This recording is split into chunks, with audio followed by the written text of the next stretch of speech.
Shalom, haleluya. Pertama-tama saya mengucapkan kepada Bapak Ibu yang merayakannya, Sinchun Kyonghi, Tuhan memberkati kita semuanya. Ya, biarlah di tahun baru Imlek tahun ini berkat Tuhan kembali bekerja dan mengalir atas kita semuanya. Ya, selamat datang untuk Bapak Hindra Gunadi yang sudah kembali dipulihkan oleh Tuhan. Tetap semangat, puji Tuhan. Ya Bapak Ibu, 2 minggu yang lalu saya sudah menyampaikan kebenaran firman Tuhan belajar dari kehidupan Musa, yaitu berbicara tentang gangguan sebelum kegenapan janji Allah. Ya 2 minggu yang lalu saya sudah sampaikan bahwa kalau Tuhan mau memberikan kegenapan janji, biasanya akan muncul yang namanya gangguan. Nah minggu yang lalu atau 2 minggu yang lalu kita sudah diingatkan kalau kegenapan janji Allah itu akan dimunculkan, biasanya akan timbul masa yang sukar. Ya, hari ini adalah masa yang sukar, masa yang berat. Untuk itu Tuhan juga memberikan peringatan supaya perlu hati-hati dengan tipu dayanya iblis. Kenapa? Karena iblis akan memberikan banyak iming-iming, memberikan cara-cara yang bersifat duniawi yang kelihatannya baik, tapi ujung-ujungnya adalah maut. Dan yang terakhir, Tuhan mengingatkan supaya kita harus hati-hati dengan tawaran dunia, ya, yang mencoba mengadopsi kita anak-anak Tuhan. Nah di sini saya tuliskan bagaimana agar sang pengganggu kegenapan janji Allah itu bisa dipatahkan. Melalui Kisah Para Rasul pasalnya yang ke-7 mulai dari ayat 22 sampai dengan 38, Tuhan mengarahkan kita supaya kita bisa atau siap sedia menerima firman yang hidup, ya itu kuncinya. Maka pagi hari ini saya memberikan tema menerima firman yang hidup.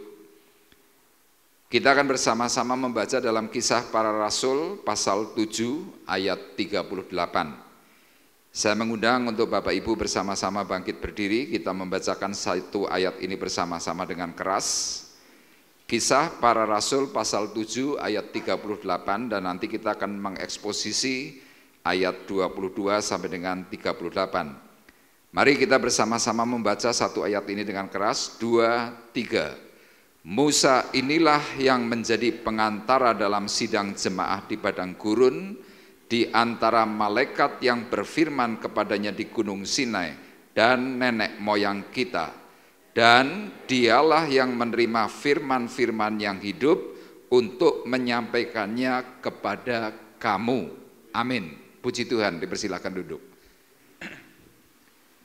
Bapak Ibu, tulisan ini disampaikan oleh seorang martir Tuhan yaitu Stefanus. Sebelum Stefanus mati karena dibunuh oleh Paulus yang hari itu masih bernama Saulus, dia kemudian mulai menceritakan keberadaan nenek moyang kita mulai dari zaman Adam, Abraham, sampai pada akhirnya Daud. Nah di dalam Kisah Para Rasul pasal yang ke-7 inilah Stefanus merangkum seluruh perjalanan kehidupan orang Israel. Nah firman Tuhan yang dikatakan dalam Alkitab yang kita miliki disebutkan dengan perkataan firman nubuat. Hari itu apa yang ditulis, apa yang diceritakan dalam Alkitab, itu semuanya terrealisasi di dalam zaman sekarang. Nah orang di dalam menghadapi zaman yang sulit seperti 2 minggu yang lalu sudah saya jelaskan, ini perlu yang namanya kekuatan. Kekuatan bukan dari pribadi, tetapi kekuatan dari Allah yang Maha Tinggi. Tanpa kekuatan Tuhan, kita manusia tidak akan pernah punya daya. Nah hari itulah kemudian Stefanus menceritakan apa kunci supaya gangguan-gangguan yang timbul itu bisa dipatahkan. Kuncinya adalah apa? Ketika seseorang mau menerima firman yang hidup. Nah kita seringkali membaca Alkitab, ya saya juga baru menemukan cerita tentang Kisah Para Rasul pasal 7 ayat 38. Ini ternyata adalah merupakan sebuah gambaran tentang manusia baru ketika dilahirkan baru, orang itu mau sungguh-sungguh dalam Tuhan, orang itu nanti akan menerima kunci kebenaran. Yaitu apa? Firman-firman yang hidup. Nah, sekali lagi ayat ini berkata, Musa inilah yang menjadi pengantara dalam sidang jemaah di padang gurun. Kita seringkali tahu siapa Musa. Musa seorang anak Ibrani, lahir di Ibrani, di Israel, kemudian dia hanya mengecap perjalanan waktu hidup di Ibrani itu cuma 3 bulan. Sesudah itu dia dibuang, kemudian diambil oleh putri Firaun. Nah, putri Firaun memberi nama Musa. Nah, sekarang pertanyaannya apa arti kata nama Musa?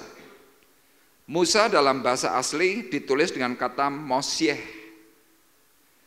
Dalam bahasa Mesir ditulis dengan kata Mesitihu. Ya, kalau saudara pernah kenal pemain bola namanya Lionel Messi, ya itu dari kata Musa, Messi. Nah, kata Mesitihu atau kata Mosyeh atau kata Musa yang kita kenal itu artinya adalah diangkat dari air atau ditariknya dari air.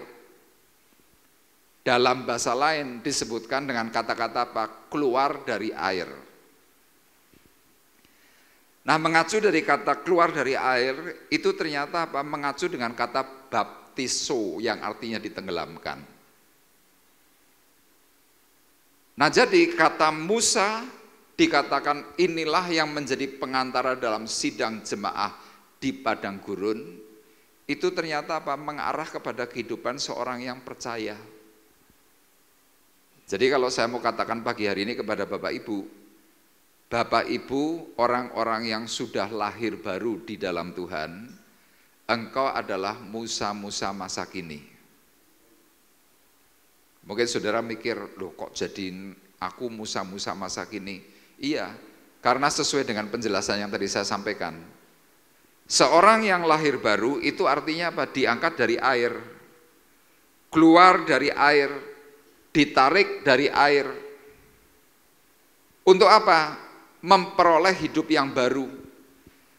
Makanya dikatakan bahwa Musa ini yang menjadi pengantara dalam sidang jemaah di padang gurun. Sama saudara dan saya, ketika saudara sudah lahir baru, saudara ini adalah orang yang menjadi pengantara di antara teman-temanmu seiman. Ketika engkau beribadah, dikatakan dalam Keluaran pasal 5, ibadah di padang gurun. Ibadah kita ini penuh dengan kesusahan. Tidak ada ibadah yang sifatnya mulus, tidak ada. Ibadah itu banyak gangguan. Makanya kadang-kadang kalau Bapak Ibu mau berangkat beribadah, ini biasanya, dan saya dulu pernah juga ngalami, biasanya mau berangkat, muncul ribut. Mungkin biasanya istri dandannya terlalu lama. Suami yang sudah nunggu di dalam mobil, mulai klakson sekali, din. Istri dari dalam rumah teriak, yo, wes siap. Gak keluar juga, mungkin waktunya cuma 3-5 menit. Pria mulai lagi apa? Din, din. Istri mulai emosi, yo, yo. Suami teriak, cepat, telat. Nanti istri jawab dengan agak gak enak, nek ora sabar tinggal. Mulai apa? Muncul keributan. Nanti di dalam mobil neng-nengan. Suami nyetirnya menghadap depan, istri karena mangkel di klakson-klakson terus buang muka ke kiri. Suasana di mobil sudah gak enak. Sampai gereja, ketemu dengan orang yang gak disukai. Mangkel lagi. Kadang ada orang yang diajak salaman, mungkin bukan melengos, tetapi kadang lagi ngomong dengan temannya, cuma tangannya tok, tersinggung lagi. Saudara kadang-kadang harus menghadapi satu situasi padang gurun. Nah, ketika kita menghadapi satu situasi padang gurun itulah Tuhan mau menyatakan kepada kita semuanya, kamu ini adalah orang lahir baru yang dipilih, ditentukan oleh Tuhan untuk menjadi pengantara satu dengan yang lain. Makanya ayat firman Tuhan ini berkata, dan dialah yang menerima firman-firman yang hidup untuk menyampaikannya kepada kamu. Saya dan saudara ketika mendengar suara kebenaran firman, firman itu bukan hanya sesuatu yang sifatnya mati, tetapi dikatakan dengan tegas, menerima firman-firman yang hidup. Makanya kalau kita beribadah seringkali kita tidak mendapatkan sesuatu apapun, kita harus tanya, kenapa firman yang aku terima kok ampang? Kenapa firman yang aku terima kok tidak punya greget? Apakah karena pengkhotbahnya? Bukan. Apakah karena firman Tuhannya itu sedang tidak mengena? Bukan. Tapi kadang-kadang hati kita yang problem. Waktu hati kita problem, firman Tuhan yang ajaib itu bisa tidak kena sasaran. Tapi coba waktu kita mengarahkan hati kita kepada Tuhan, sebagai manusia yang sudah diperbarui oleh Tuhan, kita terima firman itu dengan benar. Maka yang terjadi apa? Firman itu nanti akan jadi rema. Makanya kalau Bapak Ibu seringkali mendengar perkataan firman, hati saudara kadang-kadang seperti teriris. Hati saudara kadang-kadang ada seperti mengatakan, wah, wih aku. Tapi kadang-kadang pikiran kita belok. Ini bukan buat aku, tetapi buat yang sebelahku. Kadang-kadang kita begitu. Makanya mari pagi hari ini kita bersama-sama belajar dengan satu tujuan, memiliki kehidupan yang baru untuk menerima firman yang hidup yang memulihkan. Jadi ini tujuan kita. Jadi waktu kita memiliki hidup yang baru karena kita masing-masing sudah lahir baru, baptisan selam, kemudian kita ingin belajar menerima firman yang hidup. Waktu saudara bisa menerima firman yang hidup, yang terjadi hatimu, hidupmu itu pasti pulih. Ya, saya sering kali mendengar keluhan tuh begini, Pak, saya membaca Alkitab sudah lama, tapi tidak pernah mudeng. Nah itu namanya apa? Firman itu mati. Tapi ada orang-orang tertentu yang sungguh-sungguh dalam Tuhan, ketika membaca Alkitab langsung apa? Oh ini artinya. Nah firman itu hidup. Sama dahulu saya sebelum menjadi seorang rohani yang sungguh-sungguh, saya kerap kali kalau mendengar khotbahnya Pak Bekti saya gumun. Gumunnya kenapa? Saya berpikir hari itu begini, orang ini kok hebat ya, bisa menerjemahkan firman Tuhan itu detail. Saya dulu berpikirnya begitu. Saya sempat berpikir, oh iyalah, pantas karena beliau adalah seorang insinyur. Itu dulu pikiran saya seperti itu. Kalau insinyur kan detail, segala sesuatu diselidiki. Saya dulu berpikir begitu. Sehingga sampai titik tertentu ketika saya sungguh-sungguh dalam bidang rohani, saya mulai paham, oh itu bukan karena kepandaian seseorang, tetapi itu karena pertolongan Roh Kudus, roh yang dipanggil secara khusus oleh manusia yang bersangkutan, kemudian roh itu mulai beri hikmat. Makanya Bapak Ibu kan seringkali cerita, dulu aku baca enggak mudeng, enggak ngerti. Sekarang sesudah sering baca Alkitab, aku masuk dalam pembacaan 2 kali. Aku sekarang paham. Ya beberapa waktu yang lalu saya ketemu dengan seorang ibu berkata seperti itu kepada saya. Kenapa? Karena perkataan firman yang hidup itu bisa dihidupi ketika Roh Kudus itu masuk. Makanya hari ini kita mau bersama-sama belajar bagaimana caranya agar bisa menerima firman yang hidup itu. Ya, eksposisi kita dalam Kisah Para Rasul pasal 7 ayat 22 sampai dengan ayat 38. Ini cerita tentang kehidupan Musa ketika dia dari dunia, dari Mesir, kemudian dia hidup di padang gurun di Gunung Sinai, kemudian habis itu dia dipakai oleh Tuhan menerima firman yang hidup. Nah, sekarang kita mau belajar mulai dari ayat 22 sampai dengan 29, nanti akan dibacakan oleh Bapak Gunadi terlebih dahulu. Kisah Para Rasul pasal 7 ayat 22 sampai dengan 29, kita perhatikan bersama-sama. Dan Musa dididik dalam segala hikmat orang Mesir, dan ia berkuasa dalam perkataan dan perbuatannya. Pada waktu ia berumur 40 tahun, timbullah keinginan dalam hatinya untuk mengunjungi saudara-saudaranya, yaitu orang-orang Israel. Ketika itu ia melihat seorang dianiaya oleh seorang Mesir, lalu ia menolong dan membela orang itu dengan membunuh orang Mesir itu. Pada sangkanya, saudara-saudaranya akan mengerti bahwa Allah memakai dia untuk menyelamatkan mereka, tetapi mereka tidak mengerti. Pada keesokan harinya, ia muncul pula ketika dua orang Israel sedang berkelahi, lalu ia berusaha mendamaikan mereka. Katanya, saudara-saudara, bukankah kamu ini bersaudara? Mengapakah kamu saling menganiaya? Tetapi orang yang berbuat salah kepada temannya itu menolak Musa dan berkata, siapakah yang mengangkat engkau menjadi pemimpin dan hakim atas kami? Apakah engkau bermaksud membunuh aku? Sama seperti kemarin engkau membunuh orang Mesir itu. Mendengar perkataan itu, larilah Musa dan hidup sebagai pendatang di tanah Midian. Di situ ia memperanakkan dua orang anak laki-laki. Amin. Nah, Bapak Ibu perhatikan dalam ayat 22 dikatakan Musa dididik dalam segala hikmat orang Mesir, dan ia berkuasa dalam perkataan dan perbuatannya. Minggu yang lalu saya sudah jelaskan mulai dari ayat 18 sampai dengan ayatnya yang ke-21. Di situ diceritakan sekali lagi, firman Tuhan memberikan sebuah catatan yang mula-mula itu adalah hal jasmaniah, baru kemudian rohaniah.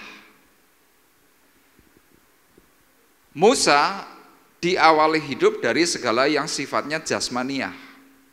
Makanya ayat 22 berkata, Musa dididik dalam segala hikmat orang Mesir, dididik dalam segala hikmat orang dunia. Ia berkuasa dalam perkataan dan perbuatan. Sama Bapak Ibu dalam hidup seperti itu. Awal waktu kita pertama kali lahir, orang tua kita tidak ada yang mengarahkan, nak, besok kalau kamu besar jadi pendeta ya. Ada yang begitu? Tidak ada. Rata-rata orang tua pasti akan berkata, nak, kalau besok kamu besar jadi orang berhasil, jadi orang kaya. Kamu besok sekolah yang pinter ya nak, insinyur, dokter, mungkin apa bermacam-macam gelar. Kamu harus pinter dalam bidang itu. Itu yang awal. Tetapi ketika manusia mulai bertumbuh dewasa, dalam ukuran yang diceritakan dalam Kisah Para Rasul pasal 7 ini adalah apa? 40 tahun. Makanya dikatakan tadi dalam ayat yang ke-23, pada waktu ia berumur 40 tahun. Kemudian lagi di dalam ayat 30 dikatakan sesudah 40 tahun. Dan yang terakhir dalam ayat 36 dikatakan apa? 40 tahun lamanya. Musa di padang gurun. Kenapa semuanya 40, 40, 40? Yang pertama tafsirnya adalah tentang kegemilangan hidup manusia itu usia 40. Kemudian 40 itu juga gambaran tentang masa susah. Itu 40. Nah, orang waktu awal hidup dalam tata cara duniawi seperti halnya Musa, suatu hari Tuhan itu akan memberi yang namanya apa? Satu kerinduan dalam batin. Makanya Bapak Ibu boleh lihat, Orang muda kalau bicara soal rohani pasti nggak tertarik. Tapi coba saudara yang sudah mulai menjelang tua, begitu cerita tentang rohani, pikiran saudara langsung kepinginnya apa? Aku kepingin ibadah. Tapi, nah itu seringkali begitu. Ada yang mengatakan bahwa aku kalau ke gereja nggak layak. Ada lagi yang mengatakan bahwa aku ke gereja apa pantas. Tapi Bapak Ibu perhatikan bahwa manusia ditentukan oleh Tuhan. Di usia-usia sekitar 40-an itu hati itu mulai tergelitik untuk cari yang namanya kebenaran. Makanya kalau ini diurutkan dikatakan sekali lagi, Musa dididik dalam segala hikmat orang Mesir, ia berkuasa dalam perkataan dan perbuatannya. Pada waktu ia berumur 40 tahun, timbullah keinginan dalam hatinya untuk mengunjungi saudara-saudaranya, yaitu orang-orang Israel. Tolong ayat Alkitabnya bisa ditampilkan. Mengunjungi orang-orang rohani dalam tanda petik. Kisah Para Rasul pasal 7 ayat 23. Ya, kalau di sini diceritakan bahwa Musa ingin mengunjungi saudara-saudaranya orang Israel. Tetapi secara tafsir ini adalah mulai tertarik dengan kehidupan rohani. Makanya hal yang pertama yang Bapak Ibu perlu ketahui, agar bisa menerima firman yang hidup, seseorang itu perlu ditarik keluar dari sistem dunia. Jadi selama saudara masih hidup dalam sistem dunia, firman Tuhan itu tidak akan pernah hidup. Tapi begitu saudara keluar dari sistemnya dunia, firman Tuhan itu mudah nyantol. Saudara berkata, oh maksudnya kui, kira-kira gitu. Makanya di sini saya tuliskan, kalau Tuhan mau menyatakan janjinya kepada seseorang, maka Tuhan akan memunculkan sebuah kerinduan dalam hati untuk mencari kebenaran ilahi. Dan kemudian apa yang terjadi? Muncul masalah dalam batin. Saya banyak melayani keluarga-keluarga, dan rata-rata ini mulai dari ibu, dari istri. Para istri itu seringkali berkata begini, rata-rata, aku kepingin suamiku ke gereja bareng bersama anak-anak. Itu rata-rata. Makanya kalau Bapak Ibu perhatikan di gereja, paling banyak itu pasti ibu-ibu. Bapak-bapak jumlahnya kurang, apalagi kalau masalah doa. Ibu diberi satu pergolakan dalam batin, kepingin suami itu rohani. Hari itu yang digelitik hatinya oleh Tuhan itu Musa. Ada sesuatu yang tidak enak nih dalam batin, kepingin ngerti. Apa yang ingin Musa ketahui? Dia berpikir, aku ini orang Mesir, orang dunia. Tapi kok perawakanku mirip-mirip orang Israel. Tapi ini aku calon raja nih, calon raja dunia. Nah itu yang menjadi sebuah tanda tanya dalam batinnya Musa, yang kemudian apa? Musa mulai ingin tahu. Dan dia mulai melihat, menyelidik. Oh, ternyata saudara-saudaraku dalam tanda kutip. Oh ternyata orang-orang rohani ini modelnya begini, kira-kira gitu. Orang kadang-kadang kalau mulai masuk dalam bidang rohani, hati yang ingin melayani itu timbul. Makanya lihat Bapak Ibu, orang-orang yang baru mengenal Tuhan, itu biasanya menerima kasih mula-mula, disuruh apapun pasti mau. Ayo ikut pelayanan, ikut. Apapun pasti mau. Kenapa? Kasih mula-mula dalam batin yang diberikan oleh Tuhan itu dimunculkan. Nah di situ nanti akan muncul yang namanya gejolak. Apa itu? Dalam pelayanan muncul yang namanya konflik. Makanya lihat banyak sekali orang rohani yang baru terjun dalam pelayanan mudah tersinggung. Musa waktu itu mengalami yang namanya konflik batin yang diizinkan oleh Tuhan. Bapak Ibu perhatikan ayat 24-26. Ketika itu ia melihat seorang yang dianiaya oleh seorang Mesir, lalu ia menolong dan membela orang itu dengan membunuh orang Mesir itu. Pada sangkanya, menurut pikiran Musa, saudara-saudaranya akan mengerti bahwa Allah memakai dia untuk menyelamatkan mereka, tetapi mereka tidak mengerti. Pada keesokan harinya ia muncul pula ketika dua orang Israel sedang berkelahi, lalu ia berusaha mendamaikan mereka. Katanya, saudara-saudara, bukankah kamu ini bersaudara? Mengapa kamu saling menganiaya? Tetapi orang yang berbuat salah kepada temannya itu menolak Musa. Pelayanan saudara kadang-kadang tertolak.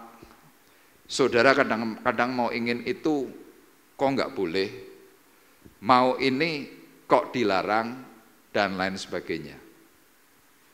Dan Bapak Ibu perlu ingat, segala sesuatu hal penolakan itu diizinkan oleh Tuhan. Nah di sini tes, kalau saudara kuat di dalam penolakan, firman Tuhan itu bisa hidup. Tapi kalau penolakan itu engkau ikuti dan engkau marah, engkau kecewa, engkau benci, engkau mulai sakit hati, firman Tuhan detik itu juga langsung bleret. Makanya lihat, dalam kehidupan kita manusia rohani, kenapa banyak yang up and down. Kalau lagi senang up, tapi kalau lagi kecewa down. Diajak tuh loh, mah. Sekali lagi Bapak Ibu perlu ingat, itu diizinkan oleh Tuhan. Makanya banyak sekali manusia rohani pada akhirnya gagal. Musa ketika mengalami beberapa peristiwa yang diizinkan oleh Tuhan, ayat 29 berkata, mendengar perkataan itu, larilah Musa dan hidup sebagai pendatang di tanah Midian. Di situ ia memperanakan dua orang anak laki-laki. Jadi kalau Tuhan sudah punya acara kepada seseorang, masalah itu bisa diizinkan muncul berbagai macam. Saya dalam waktu kira-kira mungkin 2-3 bulan terakhir ini lagi melayani ibu-ibu yang setiap hari itu takut. Kalau sudah sore takut. Saya tanya, takutnya bagaimana? Hati itu rasanya nyes-nyesan. Katanya di sudut yang ini bisa gini, sir, ndak enak. Kemudian takut, cemas. Itu setiap hari. Saya cuma ingatkan. Saya bilang, Bu, biasanya kalau seperti itu, Tuhan sedang mencoba berbicara kepada keluarga ibu. Tiba-tiba si ibu ini bisa ngomong, loh kok Bapak bisa tahu? Ya itu dari pengalaman, saya bilang begitu. Terus orang-orang ini berkata, iya, saya rindu sekali suami saya dijamah Tuhan. Loh kenapa suamimu? Ada yang bermain narkoba, ada yang hidupnya enggak benar, dan lain sebagainya. Dari akibat rasa takut yang diizinkan oleh Tuhan, tidak tahu sumbernya di mana. Orang ini mulai hidup masuk dalam kerohanian, dan mulai ada yang namanya tenang. Ketika mulai sungguh-sungguh di dalam Tuhan, apa yang terjadi? Suami yang tadinya anti mendengar nama gereja dan anti mendengar kata pendeta, tiba-tiba suami ini bisa ditangkap Tuhan. Ini aneh. Sama dalam peristiwa ketika saya membaca ayat-ayat ini, saya mulai diingatkan, dulu saya bisa ditangkap oleh Tuhan gara-gara Pak istri saya. Dia mengalami ketakutan hebat, ada kecemasan, ada rasa khawatir, rasa enggak karu-karuan. Tapi itu yang namanya sinyal dari Tuhan. Musa hari itu takut gara-gara apa? Dia membunuh seorang Mesir.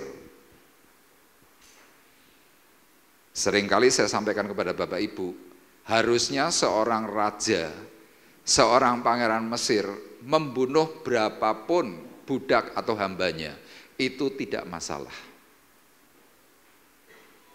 Harusnya tidak masalah. Tapi Tuhan selalu memberikan sinyal dalam batin kepada seseorang bahwa manusia sehebat apapun, sekaya apapun, sepinter apapun, itu bisa punya perasaan yang namanya takut. Makanya lihat Bapak Ibu, ingat, banyak orang kaya itu takut mati. Kena penyakit sedikit aja sudah bingungnya minta ampun. Nanti selalu berkata, aku takut, aku takut, aku takut. Loh, kenapa takut?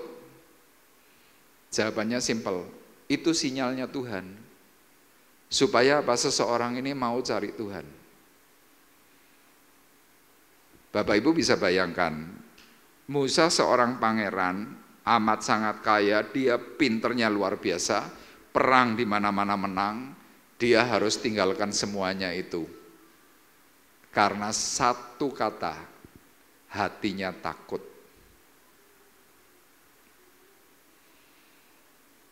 Mungkin kita berpikir, wah ini enggak normal. Ya memang enggak normal. Kenapa? Karena harusnya secara logikanya, logisnya, orang itu tidak perlu takut, logisnya. Tapi Tuhan beri yang namanya ketakutan. Seperti poin yang pertama tadi saya sebutkan. Kenapa seperti itu? Karena Tuhan sedang menarik orang itu keluar dari sistem dunia. Sama kalau saudara tidak ditarik keluar dari sistem dunia, ya sudah, saudara tetap sama seperti dulu.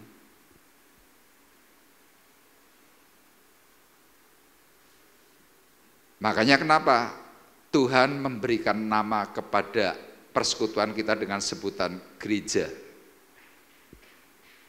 Apa itu gereja? Eklesia. Eklesia itu apa? Yang ditarik keluar. Sekumpulan orang-orang percaya, itu gereja. Makanya yang sering kali saya sampaikan, kalau kita masih dalam sistem dunia, kaya, hebat, tidak pernah punya problem, semuanya aman, orang itu tidak akan pernah mau pergi ke gereja. Tapi coba kalau mulai timbul perasaan takut,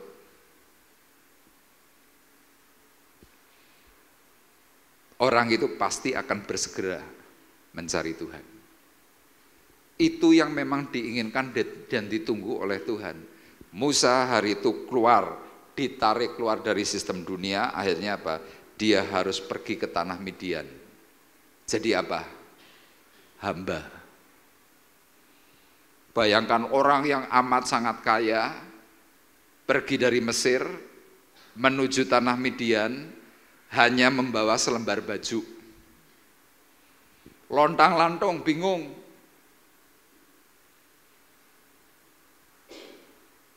Ketemulah dengan calon istrinya di sebuah oase, tempat minum. Akhirnya Musa ditampung. Jadi apa? Penggembala domba. Ngenes enggak coba? Itu yang Pak Bekti pernah khotbahkan tentang apa? Hidup yang dimurnikan.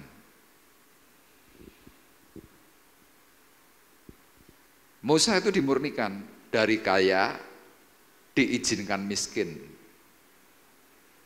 Ayub itu dimurnikan, dari amat sangat kaya dihabisi, semuanya habis. Dimurnikan, akhirnya dipulihkan. Sama, saudara ketika punya masalah, saya punya masalah, itu yang namanya pemurnian. Itu yang seringkali diceritakan, emas, logam mulia, untuk supaya bisa menjadi murni, itu perlu dibakar. Dibakar, titik suhu bakarnya pertama 1300 derajat, meleleh. Apakah cukup sekali dilelehkan? Tidak, butuh 5, 6, 7 kali, dilelehkan. Sampai akhirnya mendapatkan nilai persentase 99,999%. Kurangnya berapa? 0,001%. Pabrik emas nggak bisa bikin 100%. Sama saudara yang sedang kena masalah, saudara ini sedang ditarik oleh Tuhan dari sistem dunia, dimurnikan. Untuk apa? Saudara supaya sempurna. Kadang-kadang kalau kita mendengar seperti ini terus, aduh, ternyata ikut Tuhan tidak enak. Iya, di dunia sementara tidak enak. Tetapi ketika engkau nanti dipanggil pulang ke rumah Bapa di surga, upahmu besar di surga. Nanti saudara akan tahu, wah gak apa-apa. Makanya Rasul Paulus berkatanya apa? Penderitaan ringan yang kualami sekarang ini tidak sebanding dengan kemuliaan kekal yang sedang disediakan oleh Bapakku di surga. Itu ditulis dalam surat 2 Korintus. Kenapa? Paulus pun juga mengalami hal yang sama. Makanya hal yang kedua, seseorang kalau sudah mulai ditarik keluar dari sistem dunia, terus apa yang Tuhan inginkan berikut? Yang kedua, Tuhan menginginkan supaya lepaskan pendirianmu yang lama. Jadi kalau saudara ingin mendapatkan atau menerima firman yang hidup, caranya bagaimana? Lepaskan pendirianmu yang lama. Istilah Jawa berkata apa? Ojo ngeyel. Semakin saudara ngeyel di hadapan Tuhan, saudara semakin sakit. Tapi waktu saudara nurut, saudara ngikut, saudara taat, saudara mau tunduk, hasilnya pasti enak. Makanya lihat, orang-orang yang ngeyel oleh Tuhan itu diizinkan kena masalah yang semakin berat. Kenapa? Ya karena ngeyelmu itu. Ya kita perhatikan dalam Kisah Para Rasul pasal 7 ayat 30 sampai 33. Tolong dibacakan Pak Gun. Dan sesudah 40 tahun tampaklah kepadanya seorang malaikat di padang gurun Gunung Sinai, di dalam nyala api yang keluar dari semak duri. Musa heran tentang penglihatan itu, dan ketika ia pergi ke situ untuk melihatnya dari dekat, datanglah suara Tuhan kepadanya. Akulah Allah nenek moyangmu, Allah Abraham, Ishak dan Yakub. Maka gemetarlah Musa dan ia tidak berani lagi melihatnya. Lalu firman Allah kepadanya, tanggalkanlah kasutmu dari kakimu, sebab tempat di mana engkau berdiri itu adalah tanah yang kudus. Amin. Bapak Ibu perhatikan, Musa hidup di dunia 40 tahun di Mesir. Kemudian lari ke tanah Midian, itu di usia 40 tahun, kemudian sampai 40 tahun lagi, artinya umurnya Musa 80 tahun, dia baru mengalami perjumpaan dengan Tuhan. Saudara bisa bayangkan, saudara dari yang tidak rohani, kemudian saudara rindu jadi manusia rohani, mencoba cari gereja yang terbaik, yang saudara dapat kecewa. Saudara menjadi orang yang jalan-jalan ke sana kemari dan lain sebagainya. Orang yang seperti itu biasanya bisa muncul yang namanya apa? Putus asa. Nanti muncul satu predikat baru. Wong Kristen neng dinti podo wae, kira-kira gitu. Saudara kadang-kadang muncul benci, kadang muncul mulai perasaan apa? Oh rusah lunga gereja, kira-kira gitu. Itu padang gurun. Kalau Musa hari itu dari 40 menuju usia 80 tahun, secara manusia logikanya apa? Musa ini bisa lupa soal panggilan. Makanya ayat ini mengatakan sesudah 40 tahun Tampaklah kepadanya seorang malaikat di padang gurun Gunung Sinai, di dalam nyala api yang keluar dari semak duri. Musa melihat sesuatu yang beda. Wih, apa ya? Nah, lokasinya di mana? Musa di tanah Midian, di dataran rendah. Satu kali tengah malam, Musa itu melihat Gunung Sinai. Di situ terlihat ada semak duri yang terbakar tengah malam. Musa penasaran, dan saudara jangan berpikir bahwa terbakarnya itu cuma 1 hari itu, enggak. Tetapi secara tafsir terbakarnya semak duri itu berhari-hari. Musa ngelihat itu gumun, apa itu ya? Karena rasa penasarannya kemudian Musa naik ke Gunung Sinai. Naik, dan Gunung Sinai yang zaman dulu bukan seperti zaman sekarang. Perlu waktu beberapa hari, mungkin minggu. Nah, waktu dia sudah sampai Gunung Sinai, dia melihat, wih, ada sesuatu yang menakjubkan. Ada semak berduri terbakar, tetapi enggak hangus. Musa semakin mendekat. Waktu Musa mulai mendekat, tiba-tiba terdengarlah suara Tuhan. Tadi dikatakan dalam ayat 31-32. Datanglah suara Tuhan kepada Musa, Akulah Allah nenek moyangmu, Allah Abraham, Ishak dan Yakub. Maka gemetarlah Musa, dan ia tidak berani lagi melihatnya. Jadi yang didengar Musa hari itu apa? Cuma suara, tadinya ngelihat. Lama-lama Musa itu tiarap, sambil apa? Gemetar. Dan sewaktu Musa gemetar dikatakan apa? Lalu firman Allah kepadanya, tanggalkanlah kasutmu dari kakimu, sebab tempat di mana engkau berdiri itu adalah tanah yang kudus. Kalau saudara-saudara kita yang seberang, kalau ibadah harus selalu meninggalkan sepatu, sandal jepit di pintu tempat ibadah. Kenapa mereka kok mengadopsi itu? Ini peristiwanya. Tanggalkanlah kasutmu, tanggalkanlah sepatumu, tanggalkanlah sandalmu. Itu arti harafiah. Tapi terus arti rohaniahnya apa?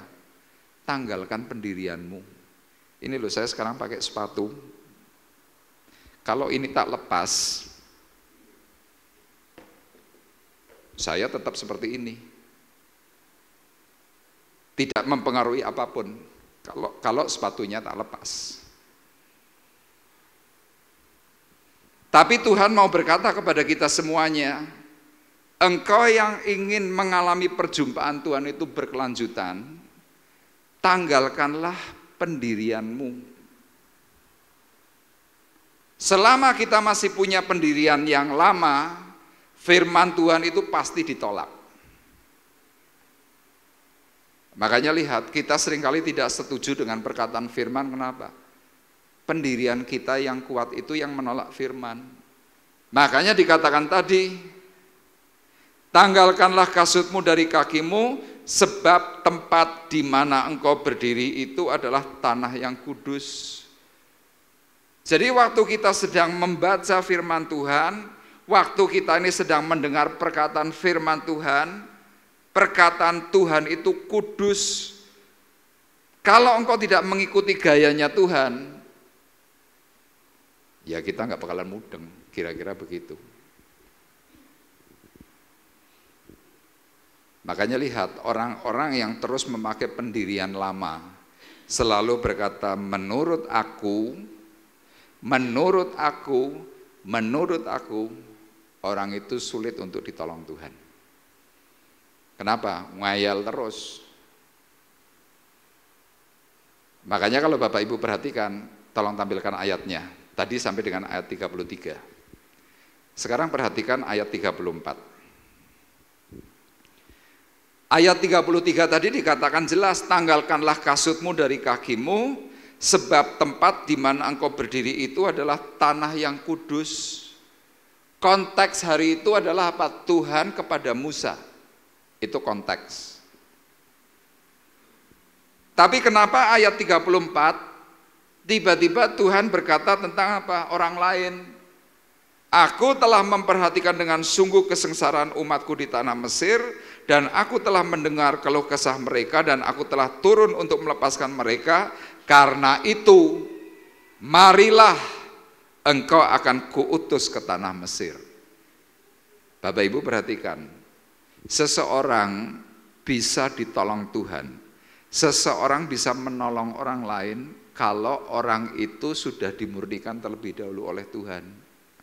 Selama engkau masih memakai pendirianmu yang lama, engkau tidak akan pernah bisa menolong orang lain dan tidak akan pernah bisa menolong dirimu sendiri.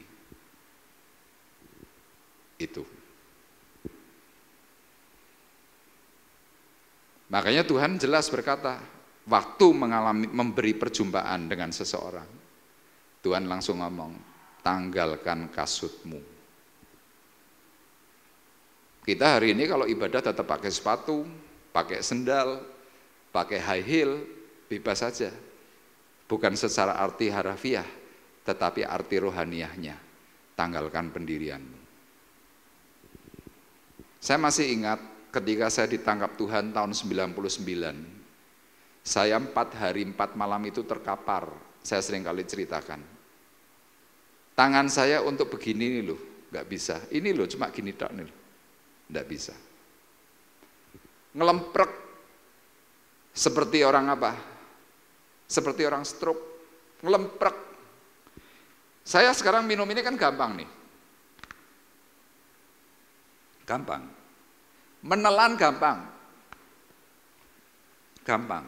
Tapi waktu peristiwa itu di tahun 99 bulan September,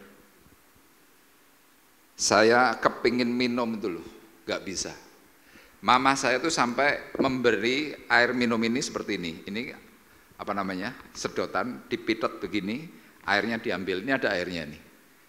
Ini kalau saya teteskan, saya normal masuk. Tapi waktu saya mengalami peristiwa dihabisi oleh Tuhan, terkapar 4 hari. Air minum yang seperti ini loh, diteteskan. Dilewer keluar.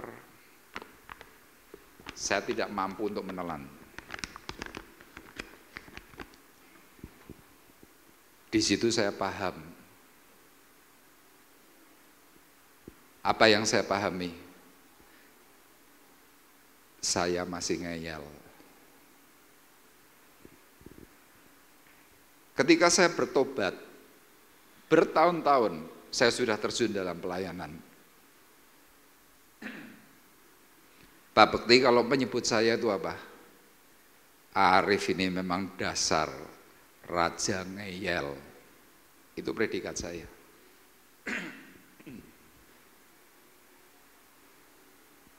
Wah, dulu kalau saya renung-renungkan hari ini saya berkata, malu. Kenapa?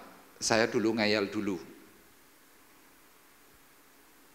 Tapi ketika saya mulai dihabisi oleh Tuhan pelan-pelan masuk dalam pemurnian, hari ini saya jadi orang yang ya, saya jarang ngeyel, saya nggak mau ngeyel sekarang. Kenapa? Ngeyelmu itu menyakitkan. Loh bener memang, kita ngeyel kan berdasarkan karena apa? Punya kebenaran. Tapi kebenaran yang bukan dari Allah. Makanya Rasul Paulus dalam Filipi pasal 3 mengatakannya apa? Sekarang aku hidup dalam kebenaran Kristus, bukan kebenaranku sendiri. Dahulu aku ahli Taurat orang Farisi, membangun kebenaran sendiri. Itu Rasul Paulus ngakui. Kenapa? Sama Rasul Paulus itu juga ngeyel. Bertahun-tahun dia menolak kebenaran firman. Makanya lihat, orang kalau ingin mengalami perjumpaan dengan Tuhan, kemudian perjumpaan itu bisa berlanjut. Pesan Tuhan jelas, tanggalkan pendirianmu. Itu modal. Nah, kalau saudara terus ngeyel terus gimana? Saudara memiliki kebenaran pribadi. Sekarang kita lihat Roma pasal 10 ayat 1-3. Yuk kita lihat bersama-sama. Tolong Pak Gun bisa dibacakan Roma pasal 10 ayat 1-3, kita perhatikan. Saudara-saudara, keinginan hatiku dan doaku kepada Tuhan ialah supaya mereka diselamatkan. Sebab aku dapat memberi kesaksian tentang mereka bahwa mereka sungguh-sungguh giat untuk Allah, tetapi tanpa pengertian yang benar. Sebab oleh karena mereka tidak mengenal kebenaran Allah dan oleh karena mereka berusaha untuk mendirikan kebenaran mereka sendiri, maka mereka tidak takluk kepada kebenaran Allah. Iya, itu dasarnya. Jadi Bapak Ibu perlu ketahui, kalau kita masih suka ngeyel, merasa yang paling benar, saya mau sampaikan kepada Bapak Ibu, saudara belum tentu selamat. Loh Pak, pelayanan saya hebat Pak. Iya, itu tidak memberi jaminan. Makanya ayat ini perhatikan lagi ayat 1. Saudara-saudara, keinginan hatiku dan doaku kepada Tuhan ialah supaya mereka diselamatkan. Itu doanya Paulus. Ayat 2.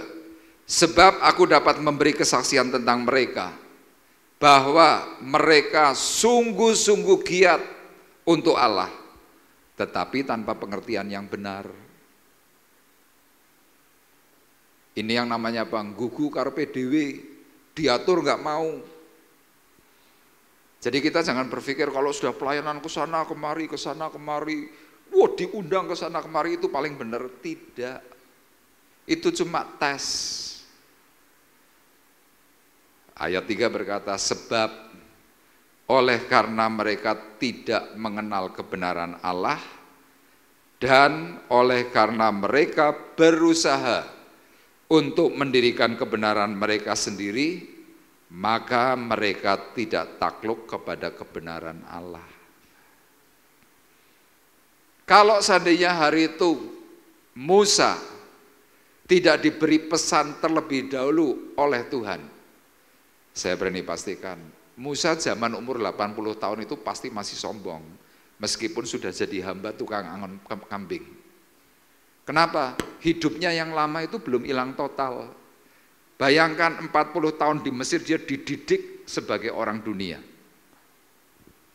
Kemudian 40 tahun di tanah Midian. Apakah gaya hidup Mesirnya itu berubah? Tidak. Makanya waktu dia ketemu dengan Tuhan, pesan Tuhan jelas, tanggalkan kasutmu, tanggalkan pendirianmu. Jadi artinya apa di mata Tuhan? Detik itu Musa itu masih sombong. Makanya Bapak Ibu jangan heran, kita orang-orang yang sudah rohani, kita orang-orang yang sudah terjun pelayanan, yang sombong itu juga masih banyak. Lo sudah jadi WL, sudah jadi pengkhotbah, sudah jadi singer. Sombong enggak? Oh banyak. Makanya lihat, kalau sudah seperti itu Tuhan akan kikis. Kita dihabisi. Supaya apa? Rendah hati. Saya dihabisi oleh Tuhan yang kedua tahun 2008 waktu saya kena jantung. Itu saya benar-benar dihabisi dan hari itu saya bertobat. Kenapa? Dahulu semuanya tak eyel. Ini loh Pak Gun nih loh, sebagai pengurus gereja ini paling sering berbenturan dengan saya. Kenapa? Ngeyel. Menurut standar pikiran pribadi. Ya enggak apa-apa boleh. Tapi Tuhan tidak senang. Diberilah sakit jantung. Itu yang kembali membuat saya bertobat. Jelas untuk menerima firman yang hidup, tanggalkan pendirianmu. Dan sekarang yang terakhir, yang ketiga. Bagaimana agar bisa menerima firman yang hidup? Yang ketiga, kita harus mau setia menunggu waktunya Tuhan. Yuk kita katakan bersama-sama, 2, 3. setia menunggu waktu Tuhan. Nanti kalau waktu Tuhan itu sudah sampai, firman Tuhan memberikan catatan di dalam Mazmur pasal 75 ayat 7 dan 8. Dikatakan tentang apa? Promosi itu datangnya dari Tuhan. Tolong ditampilkan, Mazmur 75 ayat 7 dan 8. Kita lihat sebentar. Sebab bukan dari timur atau dari barat, dan bukan dari padang gurun datangnya peninggian itu. Tetapi Allah adalah hakim, direndahkannya yang satu dan ditinggikannya yang lain. Bukan dari barat, bukan dari timur datangnya peninggian. Tetapi peninggian itu datangnya dari Tuhan, katakan amin. Saudara hari ini bisa hebat, itu dari Tuhan. Saudara hari ini punya uang banyak, itu dari Tuhan. Saudara kaya raya, itu dari Tuhan. Saudara punya istri, itu dari Tuhan. Bukan karena, aku hebat, bukan. Musa sesudah usia 80 tahun, dia mengalami peninggian. Sekarang kita lihat Kisah Para Rasul, pasal 7, ayat 35, dan ayat 36, tolong dibacakan Pak Gun. Musa ini yang telah mereka tolak dengan mengatakan, siapakah yang mengangkat engkau menjadi pemimpin dan hakim? Musa ini juga telah diutus oleh Allah sebagai pemimpin dan penyelamat oleh malaikat yang telah menampakkan diri kepadanya di semak duri itu. Dialah yang membawa mereka keluar dengan mengadakan mujizat-mujizat dan tanda-tanda di tanah Mesir, di Laut Merah, dan di padang gurun 40 tahun lamanya. Iya. Dikatakan dengan sangat jelas, Musa ini yang telah mereka tolak dengan mengatakan, siapa yang mengangkat engkau menjadi pemimpin dan hakim? Musa ini juga telah diutus oleh Allah sebagai pemimpin dan penyelamat. Makanya kalau saudara sebagai anak-anak Tuhan, kadang hidupmu di bawah, itu bukan karena Tuhan jahat. Kadang kau diizinkan sakit, sampai engkau tidak berdaya, itu bukan karena Tuhan jahat. Tapi itu yang namanya proses pendewasaan dan proses kesempurnaan, supaya apa? Ketika tepat pada waktunya, kamu yang dahulu susah, kamu yang ditolak oleh orang dari sana ke sini, ditolak, dibuang ke sana ke sini. Begitu proses itu selesai, seperti kata firman Tuhan, Musa ini juga telah diutus oleh Allah sebagai pemimpin dan penyelamat. Sekarang bayangkan siapa yang menduga di usia 80 tahun hari itu, Musa ngerti-ngerti diangkat jadi nabi. Siapa yang menyangka? Sama, hidupmu akan bisa mengalami satu perubahan ketika engkau setia di hadapan Tuhan. Engkau tidak mudah kecewa, engkau tidak mudah sakit hati, tetapi coba belajar setia. Yang terakhir dalam ayat 38 tadi, Musa inilah yang menjadi pengantara dalam sidang jemaah di padang gurun. Ini yang dikatakan apa? Musa itu jadi moderatornya antara Allah dengan manusia. Sama, hari ini engkau yang sedang rindu, engkau kepingin mengerti dan mendengar suara Tuhan itu tepat. Engkau ingin mengartikan setiap kata-kata dalam perkataan firman, mudeng semudeng-mudengnya. Yang menjadi pokok permasalahan, engkau kuat enggak di dalam proses itu? Hari ini ketika saya bisa menerjemahkan perkataan-perkataan firman, kemudian saya sampaikan, saya berpikirnya gini, apa bisa ya? Dulu ketika saya mau menjadi seorang hamba Tuhan full time di gereja, ada satu perasaan takut dalam batin saya. Apa itu?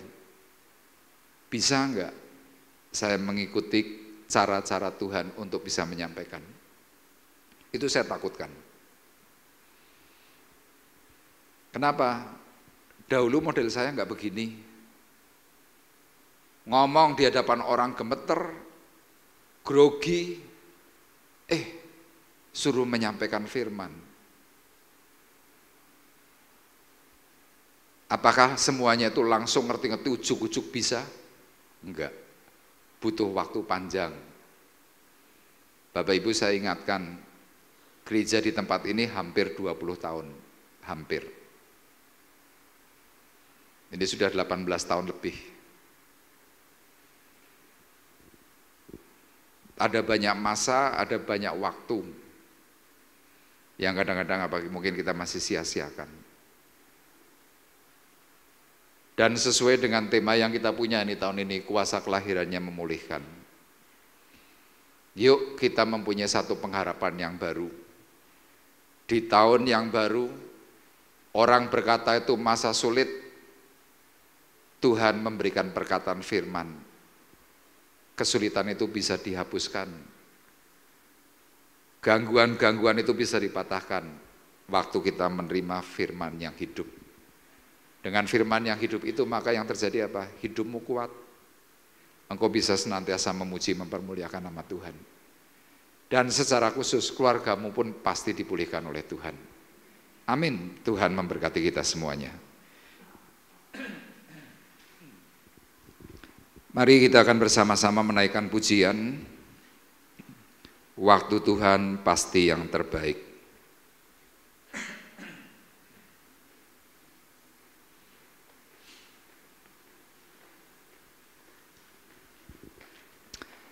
Haleluya.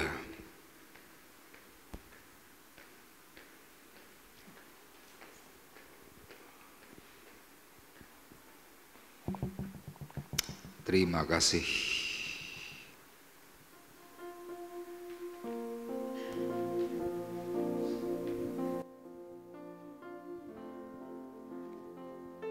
Bila kau izinkan sesuatu terjadi, ku percaya semua untuk kebaikanku. Bila nanti telah tiba waktumu, ku percaya kuasa-Mu memulihkan hidupku. Bila kau izinkan sesuatu terjadi, ku percaya semua untuk kebaikanku. Bila nanti telah tiba waktumu, ku percaya kuasa-Mu memulihkan hidupku. Waktu Tuhan pasti yang terbaik, walau kadang tak mudah dimengerti. Lewati cobaan, ku tetap percaya waktu Tuhan pasti yang terbaik.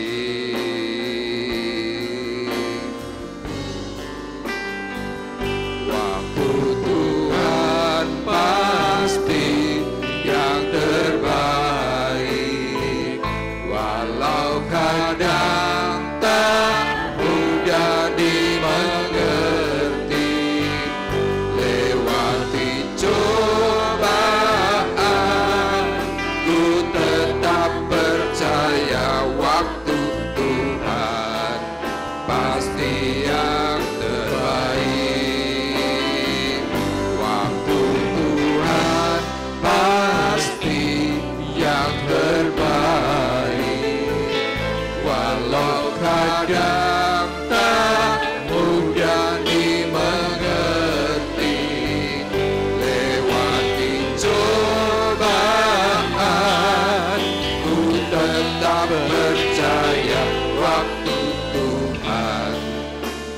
pasti yang terbaik.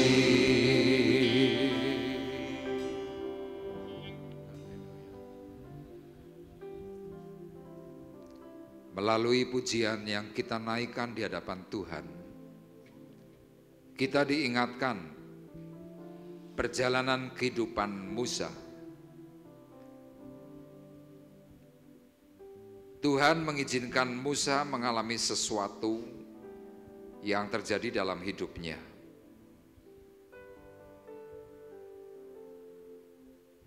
Diawali dari hati yang gelisah. Dia ingin mencari saudara-saudaranya.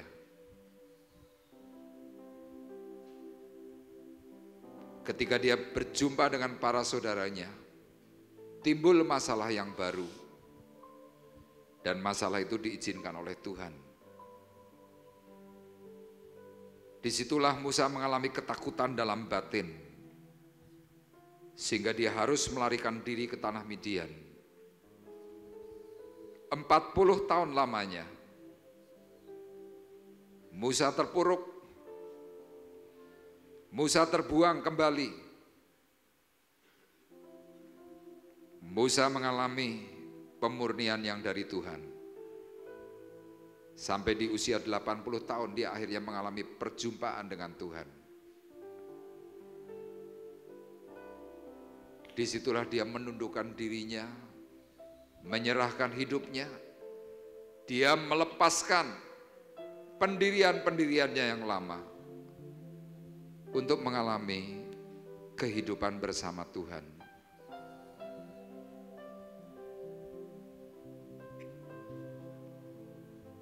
Ada satu waktu titik tertentu ketika Tuhan melihat bahwa proses itu selesai. Tuhan punya waktu yang terbaik. Demikian juga Tuhan punya waktu yang terbaik dalam hidupmu. Mungkin hari ini engkau sedang direndahkan. Mungkin hari ini engkau sedang mengalami sakit. Mungkin hari ini engkau sedang tidak berdaya di hadapan manusia. Dan engkau berkata, aku tidak mengerti.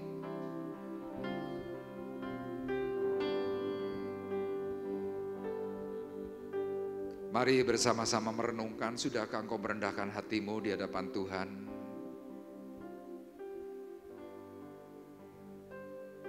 Waktu Tuhan pasti yang terbaik, walau kadang tak mudah dimengerti. Lewati cobaan,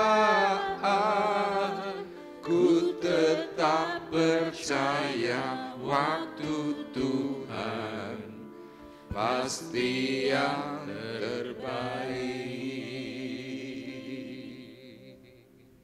Mungkin kau yang merasa sudah terlalu lama aku menunggu waktunya Tuhan. Dan hari ini engkau mau takluk kepada kebenaran yang Tuhan ajarkan. Dari tempat yang maha tinggi Tuhan melihat hatimu. Dari tempat yang maha tinggi Tuhan melihat pikiranmu. Dan maukah engkau yang sedang menginginkan hidup yang dipulihkan oleh Tuhan? Hidup yang menginginkan firman yang hidup, sehingga engkau berkata, Tuhan aku paham akan maksud hatimu. Mari engkau yang sedang rindu dipulihkan oleh Tuhan, angkat hatimu, angkat tanganmu di hadapan Tuhan yang mulia pagi hari ini. Tuhan yang sedang menyatakan isi hatinya kepadamu masing-masing. Sikira patara pakara sakaya lama rasu. Shikinakaya lama.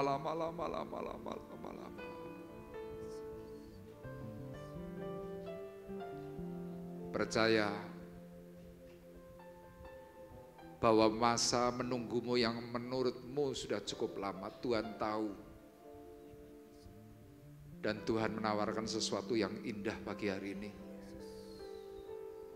Shikira bakara bakara sakaya rasu. Haleluya. Bapa di surga, Bapa yang baik,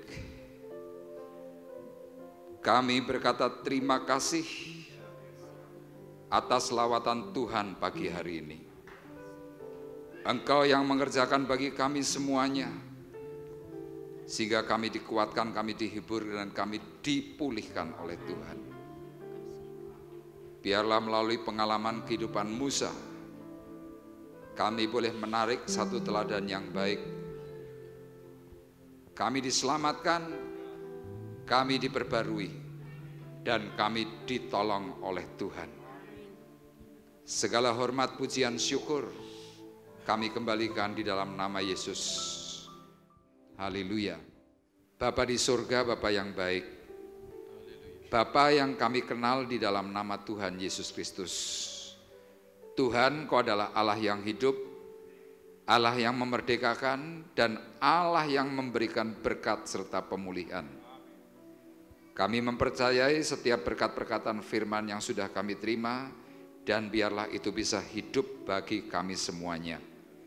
Kami pagi hari ini sebelum berpisah berdoa untuk Bapak Marinus Yohanes. Dia berulang tahun Tuhan di usia 86 tahun tanggal 19 Januari. Dan juga berdoa untuk saudara kami Bapak Gunawan tanggal 22 Januari. Biarlah kasih karunia Tuhan bekerja melimpah, pertolongan Tuhan yang ajaib turun melampaui segala akal. Sehingga mereka semua Tuhan diberkati dengan kesehatan dan kekuatan daripada Tuhan. Sehingga mereka senantiasa mampu memuji dan mempermuliakan nama Tuhan. Kami percaya Tuhan melalui usia yang Tuhan sudah tambahkan, mereka semakin memuji dan mempermuliakan nama-Mu sampai Tuhan datang yang kedua kali. Kami juga berdoa Tuhan untuk Ibu Ngatmi, berdoa untuk Ibu Poniam yang juga masih mengalami kelemahan tubuh, kiranya Tuhan memberikan kekuatan serta kesehatan. Dan tiba saatnya Tuhan sekarang kami mengangkat hati, mengangkat tangan kami di hadapan Tuhan. Sidang jemaat Tuhan terkasih, pulanglah dengan membawa berkat, damai sejahtera Allah Bapa di surga. Pulanglah dengan membawa kasih karunia Tuhan Yesus Kristus. Di dalam persekutuan Roh Kudus, Tuhan memberkati engkau dan melindungi engkau. Tuhan menyinari engkau dengan wajahnya dan memberi engkau kasih karunia. Tuhan menghadapkan wajahnya kepadamu dan memberi engkau damai sejahtera. Mulai dari pagi hari ini sampai Maranatha datang yang kedua kali, dalam berkat nama Tuhan Yesus Kristus, kami sudah berdoa dan mengucapkan syukur kami. Dan kita semua yang diberkati oleh Tuhan, bersama-sama berkata, amin. Terima kasih Yesus. Terima kasih Yesus. Ku beri syukur